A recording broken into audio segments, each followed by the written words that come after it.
seats. The next session is Growing Up with Mr. Bond, and Mr. Bond will be speaking about his extensive writings for children, and he will be in conversation with Pratiti. Thank you. Thank you for your welcome in this lovely morning, warm winter sunshine, just the right sort of weather for a nap or a siesta. So if you all want to doze off, please do so, and I'll do the same. Mm. It's too nice to be doing anything else, but uh, thank you for all being there, and happy to answer your questions after has finished her conversation with me. So, like I said, this is your first visit to Ranchi. Yesterday, you also spoke at the festival. So, after so many years, of writing, 65 years you've been writing, how is it to still experience these firsts? How important do you think is it for a writer to still, have these new experiences, first time experiences? And Well, that's an interesting question because literary festivals like yours and like so many others that are now taking place all over the country, such things never happened 20, 30, 40 years ago. I grew up as a young writer in the 1950s, 1960s, 1970s. There were no literary festivals at all in the country. In fact, even abroad, they were perhaps, people were just thinking about them. So this is a new phenomenon, and it's caught on particularly well in India. And every city, every small town is having a literary festival, and it's a great idea.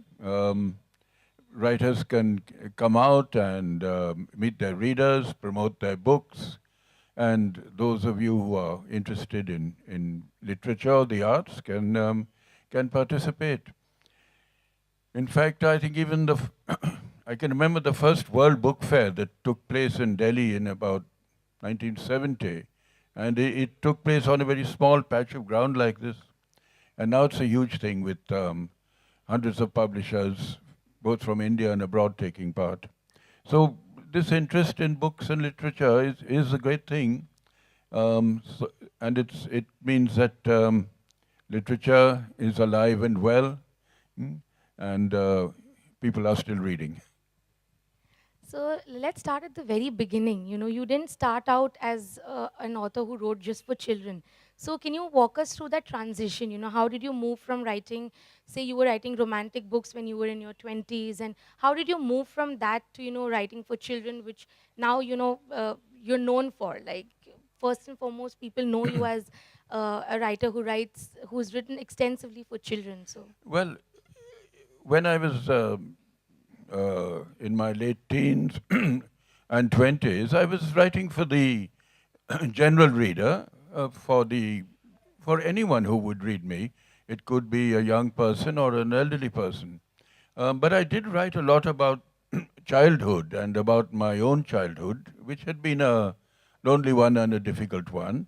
And so when years later I began to write specifically for children, I think I was able to understand their problems and difficulties too. Um, Also, when set out to be a writer, took myself very seriously. And it's only as I grew older that I realized that that life wasn't such a gloomy affair. And if I could give pleasure to young people and to young children through my writing, it would be a wonderful thing. So, although I began writing when I was 17, 18, and in my 20s even began to make a living from it, it was only when I was about 40 years old that I actually wrote a story meant specifically for children. And it was published here, it was published abroad, and others followed.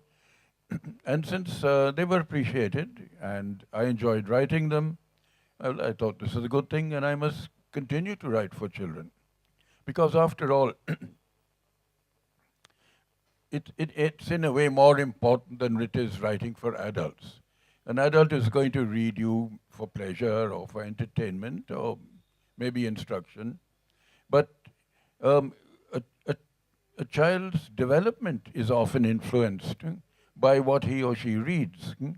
And if you can put good stories and good literature their way, it's going to help them in many ways, maybe to develop their own writing skills, their imagination, and their outlook on life, and help them in many ways.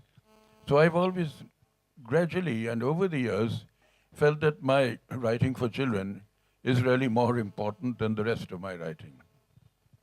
But do you find it easier to write for children than to write for adults? How does your process change when you're writing the No, book? it's not easier because when you write for adults, well, you can waffle along for 2 or 3 chapters and they'll put up with you.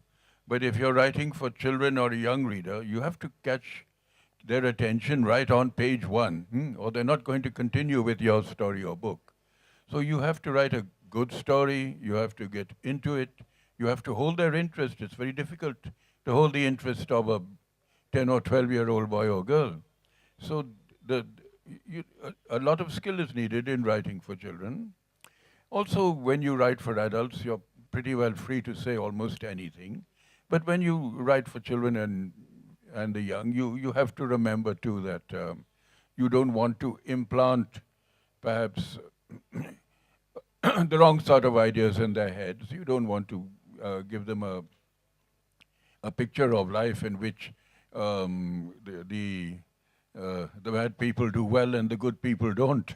So you're not, you don't moralize, but you should at least give them a positive view of what life can be. So when we were young, we had, at least I did, heard stories from my grandmothers. And there's this tradition, this oral tradition of storytelling in our country. So how did you get into this? What was your beginning? And do you remember the first book that you ever read? I remember the first books I read, sure, but I'm not a good teller of stories orally. I do it better when I write because I'm fond of words, of putting sentences together. I'm basically a writer.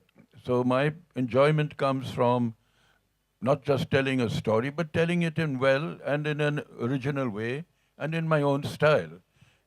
And so that's something that's, in that way, I've never grown tired of writing. It has never become a monotonous thing. Otherwise, after 65 years, you'd think a writer would be pretty well fed up and want to do something else.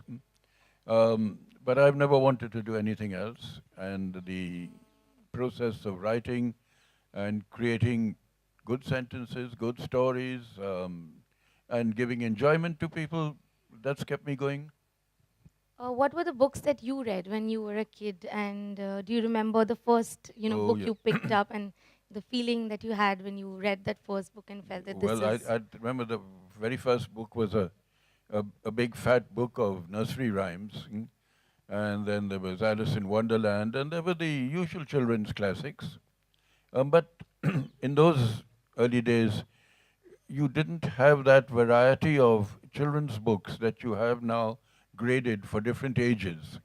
So you went very quickly from books for the young into adult books. So by the time I was 11 or 12, I was reading Dickens or other classical writers, and very soon after that, the novelists of that period. You were just talking about your childhood a little while ago, that it was a little difficult. Do you think that has made you more sensitive to children, that when you write for children, that has made an impact on your writing? Yes, certainly. I think not only in my case, but I think in the case of many writers and some famous ones, an unhappy or unsettled childhood has perhaps set off the creative process in them. So as they grow older, they're perhaps able to write with more sensitivity and feeling about other children and about their problems and difficulties.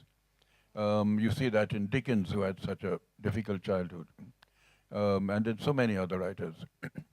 um, so, would you like to me to continue? No, no. Another thing that I wanted to ask you was there's a sense of innocence in your writing for children.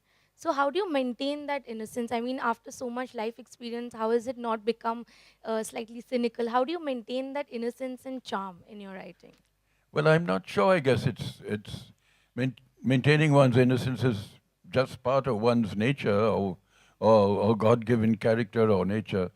I've never deliberately gone out to try and be innocent, um, and perhaps I'm not really innocent. It's just it comes through in my style and in my writing.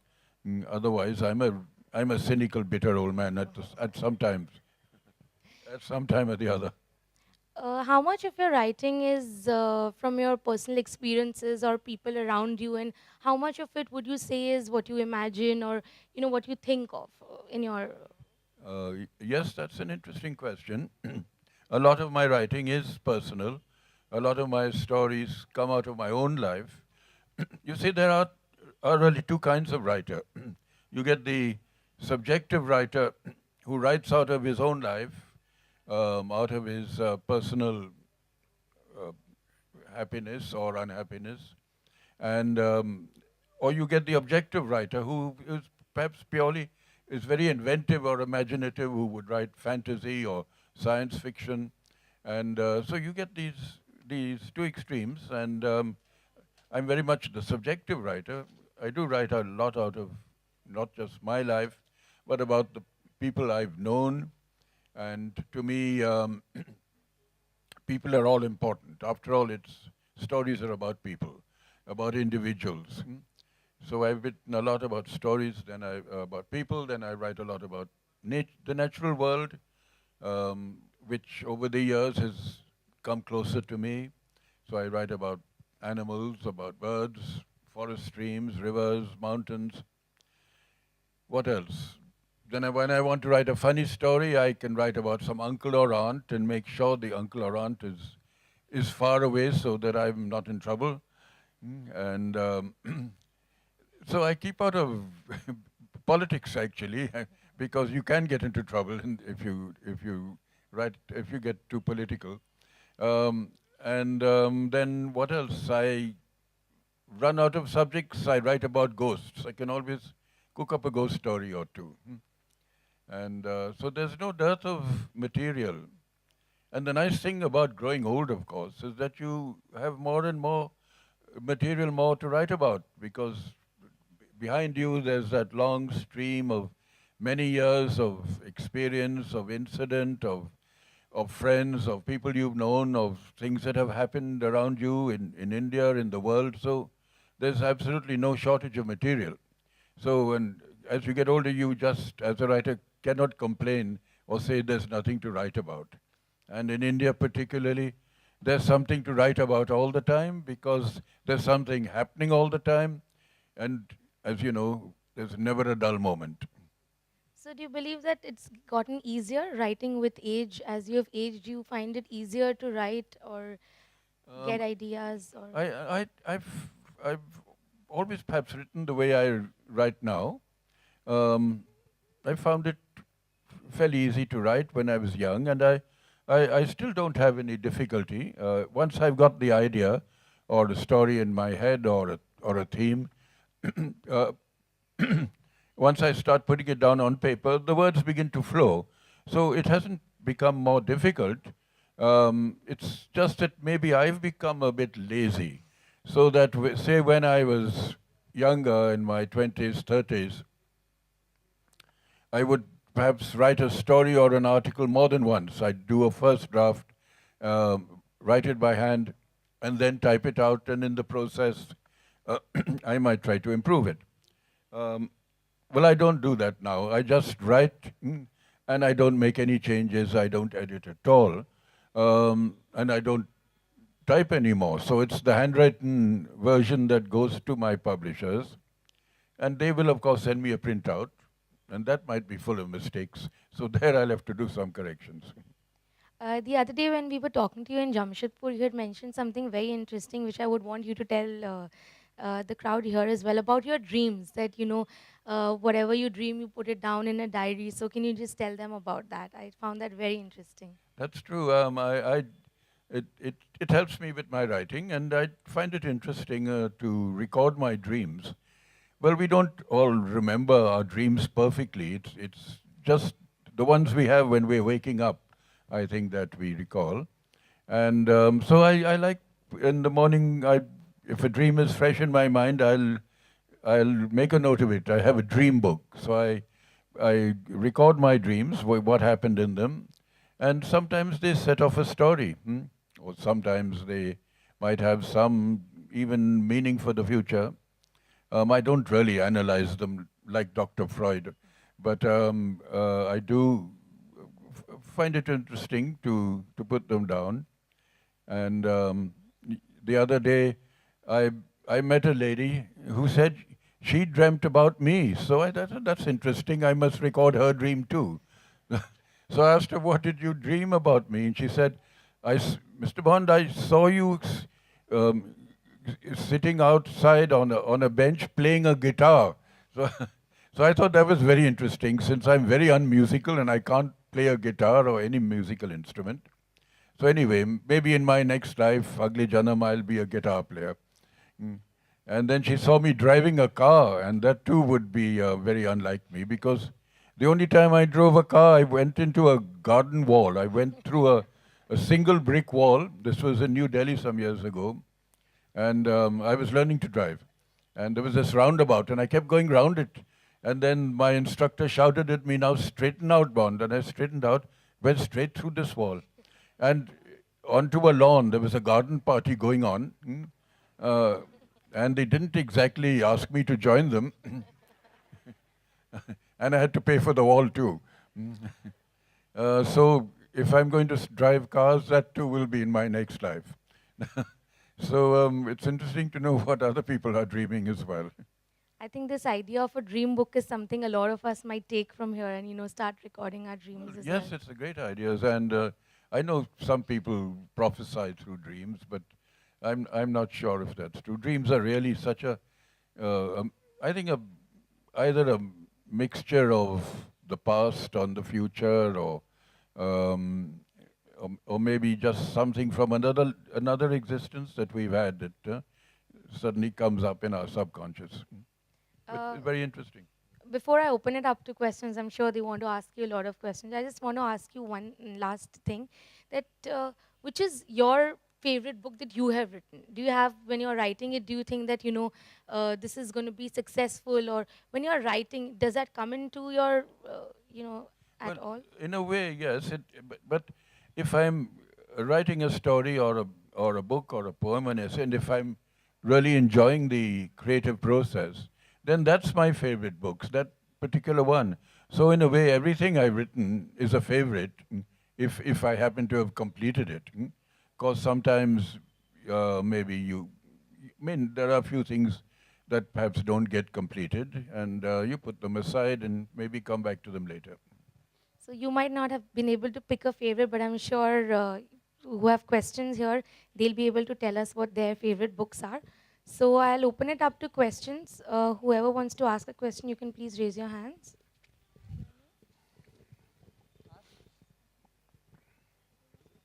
Hello. Hello. Good morning, Mr. Bond. Morning. Honestly, I can't express in words how overwhelmed I feel right now to see you in front of me. You can sing if you like. I do actually, but I won't right now because No. I'm sure many people want to ask you questions. I'm from Shillong. So I've been really trying to meet you from a very long time, but it happened so that I study here. And the first thing I saw when I saw you coming here, I was like, I have to go to this event. So thank you so much for being here. And honestly, I'm really overwhelmed right now. Thank you. But my question might be a little specific, but I don't think a lot of people will be asking you general questions. It's about this particular dedication that you had made in a book. It's to Siddharth. Can we know a little something about this person? Oh, yes, I'd love to tell you about Siddharth. Thank you so much. I have a large adopted family, and Siddharth's father, Rakesh, is with me. He brought me here from Missouri because actually I don't travel alone now. I get confused in airports. I get on the wrong train or the wrong plane, and my eyesight isn't all that great. So Rakesh usually accompanies me, and Rakesh I brought up from the time he was about 3 or 4 months old, a baby. And now he's the father of 3 children, and his eldest son is Siddharth. He is now 24 years old, Sid, and he's in Bombay, and he's a fashion designer. So time flies. But when I made that dedication, he was a little boy. So that book goes back some years. And interesting that you've come all the way from Shillong to study in Ranchi. Well, I went to Shillong last year, and I enjoyed the trip very much. And then they took me to Cherrapunji, and I expected it would be raining all the time. It's supposed to have the heaviest rainfall in the world, but not a drop came down. 2 days in Cherrapunji was like this. So maybe I should go some other time. Good afternoon, Mr. Bond. Sir, here, Where? on your right. On my right. I do not claim to have read all of your work, but what are your views on the on the literary genre called the shaggy dog narrative, where there is no plot, the events are disjointed, there is no denouement, no punchline, if I may. I'm sure most people here will not agree with me, but for me, this is the best genre, because for me, life is a shaggy dog story. You What may are be your right. views? Yes, well, I agree with you. We don't have to follow rules, you know. I think critics and over the years lay down certain rules. You know, a story should have a plot or a denouement on your, but I think if you want to write and you're fond of writing, do it your own way. Write a shaggy dog story, and if you like, I occasionally write the odd one myself, but no one publishes them. So sometimes you may not, you may be treading a lonely path. But over the years, there have been writers who've been very unconventional. You can go back to Lawrence Stern, who wrote a book called Tristram Shandy, which is totally undisciplined, and you can't make head or tail of it, and yet in some ways it's a great book. So sometimes that happens, and why not? I think the novel itself is a very large hat in which you can put all sorts of things. And I think the more variety there is, the better. Speaking of genres, is there a genre that you think you want to write? Something that you still want to do? Some specific genre that you think you haven't written and you want to? It's hard to say. I've written most of the things that I'd like to write. Maybe I would have liked maybe to write a couple of plays. The trouble is that at least in India in the 50s, 60s, 70s, there's very little. There was very little theatre. So if I had written a play, it would be difficult to get someone to produce it, and you wouldn't make any money out of it either. So the theatre is only something that maybe brings in an income if you're in London or in New York, where it's a big thing. But so writing plays, of course, I know Tagore wrote some beautiful plays, and so have other Bengali, Hindi writers over the years. So that's something, well, who knows, I might yet do it. Okay, and next question. Good afternoon, sir. Sir, I'm feeling very fortunate for seeing you live. And so my question is that what are the most essential ingredients for a good writing? Well, I think it's after writing is a form of communication.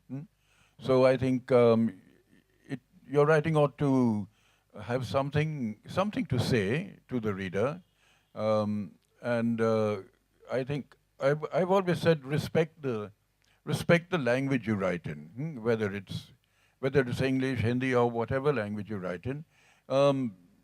Be kind to it. Don't rough it up.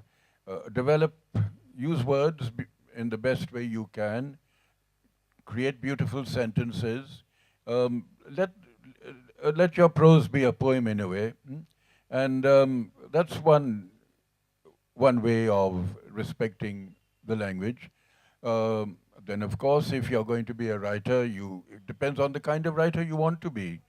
So if you're a fiction writer, you must have the ability to tell a story. You should, and if you're a non-fiction writer, you should be interested in doing research. If you're going to write history or biography, so there are so many disciplines, and so follow your own choice, and I'm sure you would do well. Write the way you feel.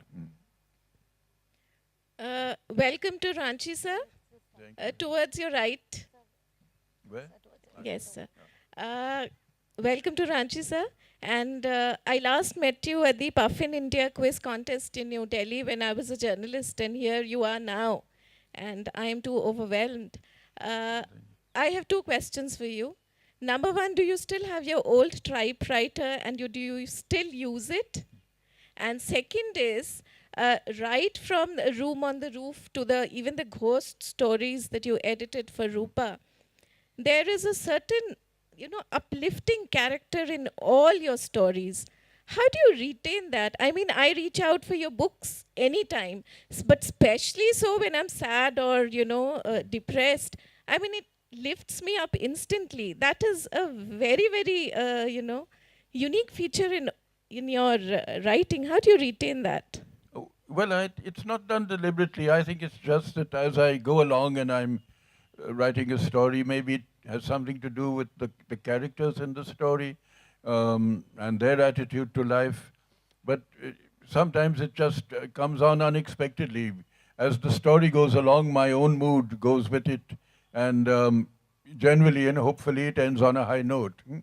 So I hope that it will continue to give you pleasure and encouragement. And the typewriters. And I still have two old typewriters, but you still use them? As I mentioned a little while back, I now do most of my writing by hand, but the typewriters, well, actually one of them was taken away by somebody for a museum, but the other one I've still got, and I don't. The only time I use it now is to do my income tax return, because that doesn't. Although for that you need a little creativity too at times, but still, figures and all that. It's easier to perhaps do it on a typewriter. So I keep them for old time's sake, and but I get a stiff neck now if I type for too long. That's why I really gave up typing, and even a computer or laptop will give me a stiff neck. So I'm more comfortable just writing by hand. Hello, Ruskin. Hello. Right here in front of you. Yes. Ruskin, we have all grown up with your stories, and they have helped fire our imaginations. I'd like to ask you about one of your stories, which is the night train at Deoli. We all sometimes have those kind of cosmic connections that you experience, I guess. And I'd like to know, after all these years, what are your thoughts about the girl who used to sell the baskets? What are your train of thoughts that get fired up? It would be great to meet her again, but she'd now be my age, and perhaps as glamorous as I am. but Night Train at Deoli, you see, I wrote this story when I was 21. That's a long time back, but it's nice to know that people still read it, and especially young people, and they enjoy it because it has a romantic sort of a touch to it, and that was my romantic period. I was always writing stories about girls with whom I fell in love, but who did not reciprocate it, unfortunately. So you see, I'm still a bachelor. Thank you, Ruskin. Good afternoon, sir. It's a great pleasure talking to you. My question is that what has inspired you to write books? Oh, so many things. Well, Basically, books themselves, because as a boy I was a great bookworm. I loved to read, and as I started growing up, I thought, well, why shouldn't I be a writer too and emulate my favorite writers? Not write like them, but be a writer too. So really, it was books, literature, that set me off. But then, as you become a writer, you've got to have something to write about. And so I could say that people inspired me, friends inspired me, the natural world, birds, trees, the world around us. So life itself, everything. And in India, in our country, there's no dearth of things to write about. Thank you. Sir? Where are you? Sir, here. Sir, reading you has always been a delightful experience. And since you talked about your stock of ghost story, could you please cook up a ghost story for us right now? A very short one if you want. You want a ghost story? Well, somebody asked me if I believed in ghosts, and I said, actually, I don't believe in ghosts, but I keep seeing them. Because you need to perhaps visualize them or imagine them if you write a ghost story. So actually the other day I was writing a story, not exactly a ghost story, but a sort of magic story, in which I had many years, 20, 30 years ago in the foothills, actually saw the Indian rope trick performed. And there was this old man with a boy, and he had a tin trunk, and a crowd had collected outside a village, and he had this sort of corded rope, and he threw it up in the air, and his boy climbed up it, and it went up pretty well up, higher than those trees, and then he asked the crowd, "What would you like from heaven?" And they said. They wanted coconuts. Coconuts don't grow up there, but they wanted coconuts. So suddenly a shower of coconuts came down, and he gave them to everybody. Then to everybody's horror, the boy's head came down and bounced on the ground like a coconut. Then his arms came down, and his legs came down, and everyone was horrified, and the old man started bewailing, the gods are angry with me, they've taken my boy away. And then suddenly, out from the bushes, out popped the boy. He was perfectly well and happy. Nothing wrong with him. He bowed to the crowd, and everyone applauded. And he collected money from everybody. And as he was going away, he gave me a coconut. And as I held it in my hand, it started shivering. And I looked down, and it had two eyes, and a nose, and a grinning mouth. And I dropped it, and some kids ran off with it. And then I looked around for the old man and the boy and the tin box, but they'd vanished into the crowd, into the mystery and magic of India. So there it is. I'm sorry, you don't have to believe me, I made it all up. Good afternoon, Mr. Bond. Writers create genres by their own style of writing, but critics are often found them and accept those things years later. Do you think critics really lag behind by years? Do critics?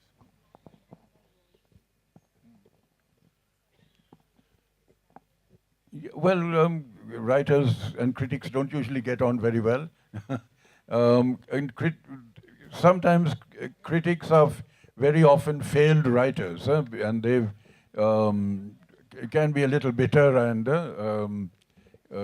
attack successful writers or good writers. But there have been also, over the years, good critics, but we remember the nasty things they say rather than the good things. But one shouldn't pay much attention to critics. Just do your own thing and write what you feel like writing, and be happy. When you were a young author, did it affect you, the critics and what they wrote about the writing? I didn't get very severe criticism, just now, or just occasionally. In fact, when The Room on the Roof My first, my first novel was published in England in 1956. One of the reviewers there said, this young Ruskin Bond, he writes Babu English. So why not? If you want to write in Babu English, you can write in Babu English too. Next question. Here. Sir, to your right. Yeah, you can ask a question. Good afternoon, sir. Years back, there was a television series on Doordarshan called Ek Tha Rusty.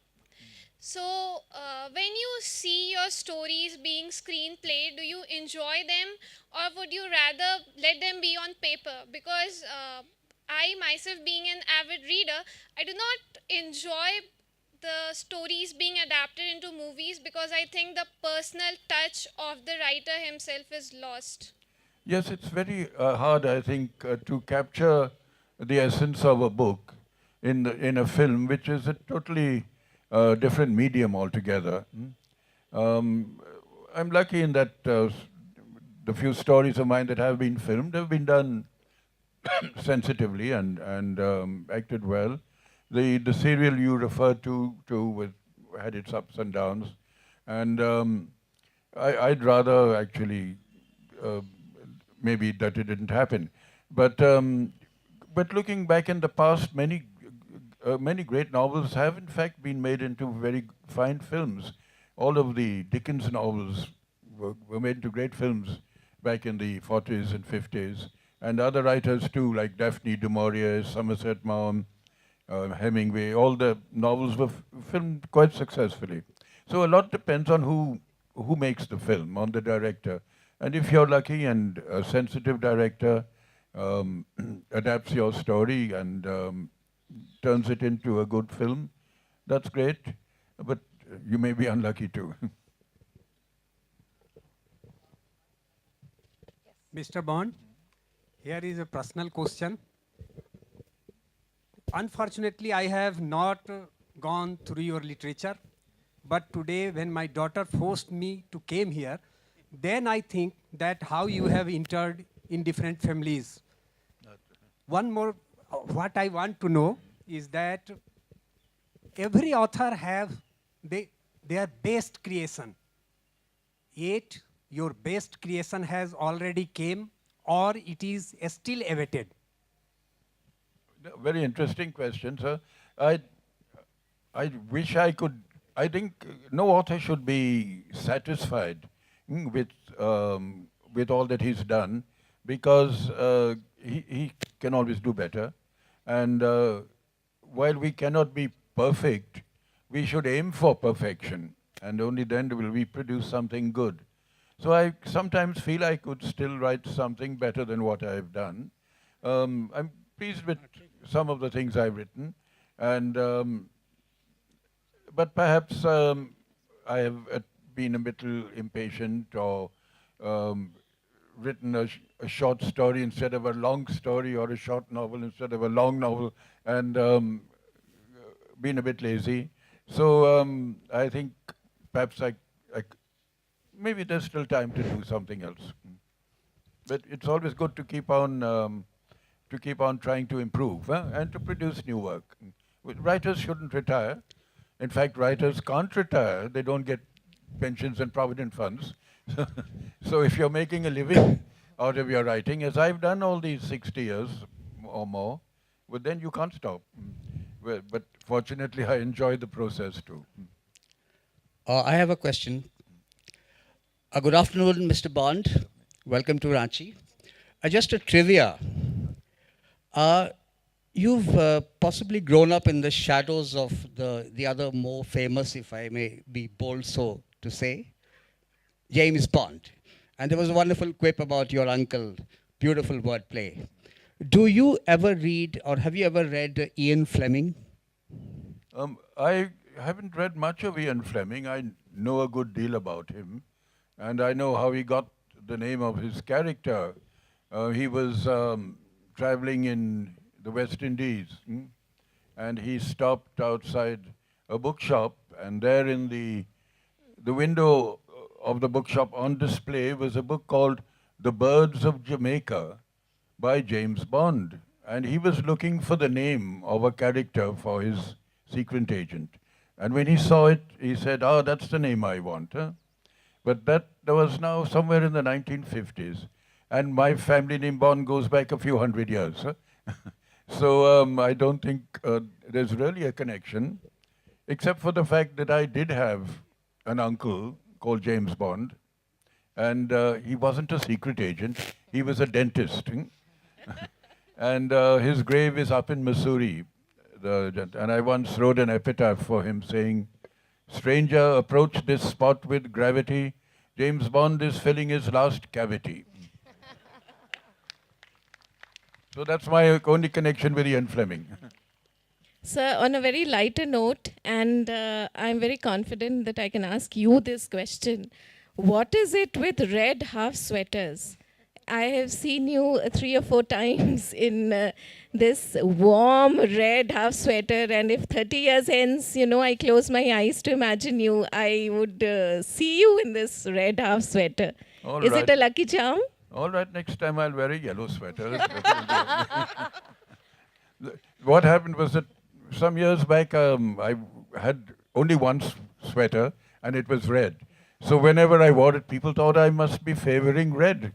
And then when they felt sorry for me and wanted to give me more sweaters, they always gave me a red sweater, thinking it was my favorite color. So I ended up with dozens of red sweaters, and I had to wear them. But anyway, now I can afford it. I'll go and buy a yellow one or a blue one or a purple. I like purple. I'll get a purple sweater next time. Jamun. I like jamuns. Jamun-colored sweater. Thank you. Good afternoon, sir. On your right. So my question is very simple. Like in the present, lot of writers, the budding writers, who among has swept you by your feet? Like, wow, this is a kind of read I would have written, or in the sense of topic, or in the sense of even the name of the No, characters. I don't have any particular favorite writer. I know there are many talented writers around, and you've had a few here today and yesterday. And the literary scene is actually quite a healthy one at the moment. Publishers are doing well. Writers are making money, especially here. Young writers in India are doing particularly well.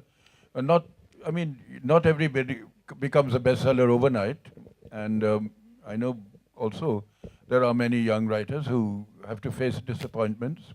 But by and large, publishing is in a fairly healthy state. And it's helped by, I think, these literary festivals and book fairs. Although I haven't really answered your question completely. Hello, sir.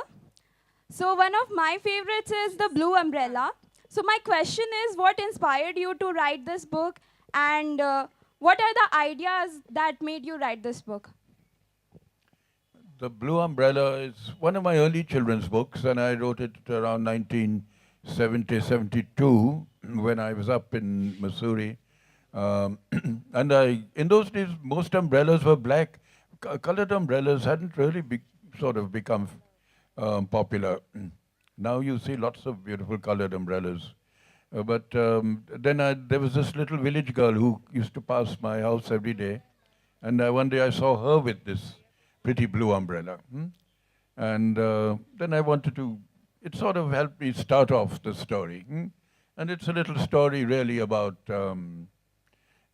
generosity and selfishness, and how perhaps in human nature is prone to a certain amount of selfishness, but that it can be overcome actually. And and I try to look on the better side of human nature in this particular story.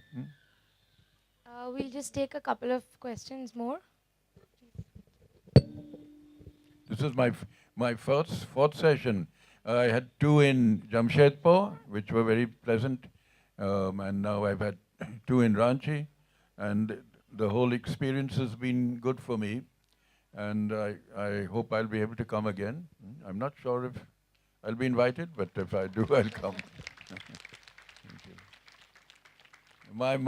Actually, my nani, my maternal grandmother, is buried here in Ranchi.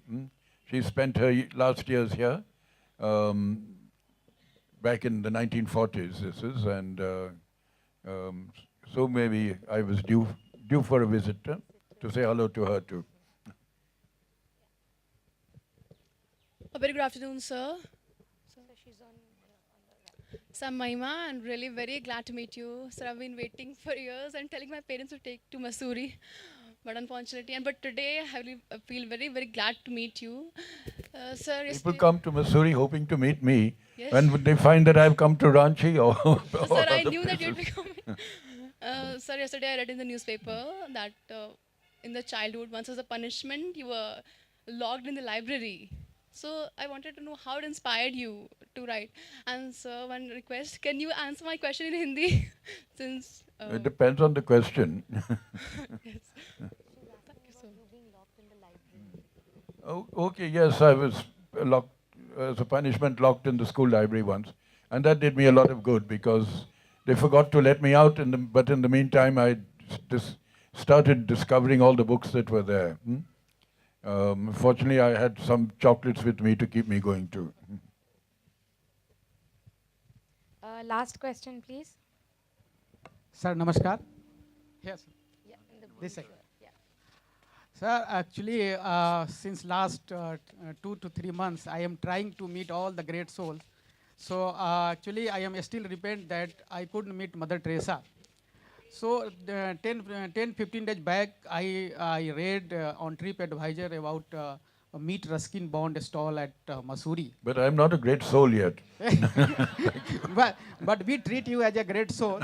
And so I thought that I should meet, and I was trying to plan journey to Missouri. Meanwhile, 2 to 3 days back, I read in Prabhat Khabar that you are coming to Ranchi. So I still now I am believing that if you think something, if you want something with whole heart and mind, it will it can be achieved. That's true. So, that's true. You are quite right. If you really want something and you work towards it, you'll get it in the end. So I have a small question.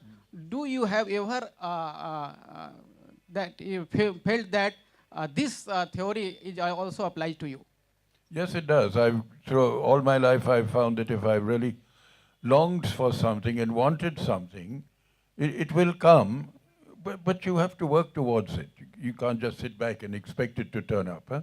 So I think you must visualize what you want and then live in such a way that it can come about.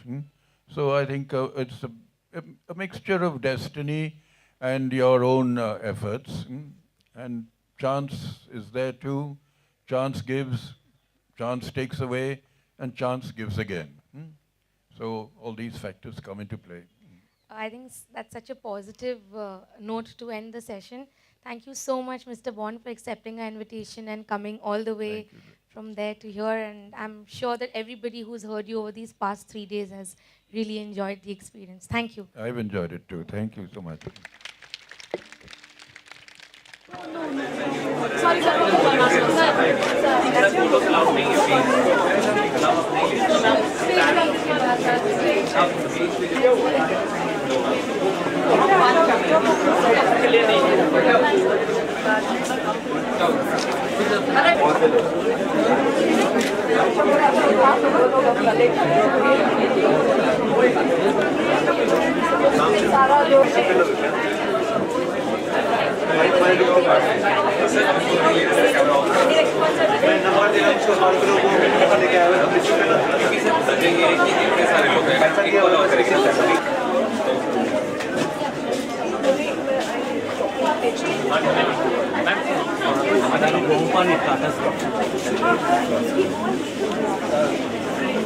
No.